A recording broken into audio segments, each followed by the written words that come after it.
oliko ky'olaba. Tonnaba bulungi naye oliko ky'olaba. Tonnaba bulungi naye otandise okukkiriza nti bijja kutereera. Tonnaba bulungi naye otandise okuba n'essuubi nti waliwo ekigenda okubaawo. Tonnaba bulungi naye ofunayo ak'okulya olonderera. Tonnaba bulungi naye okkiriza nti obulamu Katonda abukuwadde weebuli.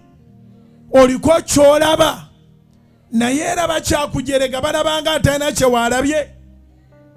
Jesus is concerned. Wikyebede tubadde tusoma Zabbuli 138 olunyiro lw'omunaana olugamba nti Mukama alituukiriza ebigambo ebinfaako. Psalms 138 verse 8.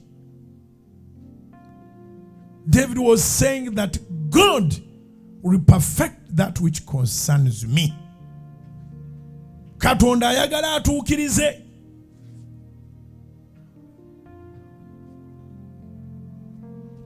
Katonda ayagala atuukirize ebigambo ebitufaako. Waliwo Mukama wakwebuuliza ne wabaawo naawe wojjira n'ogamba naye mbulamu.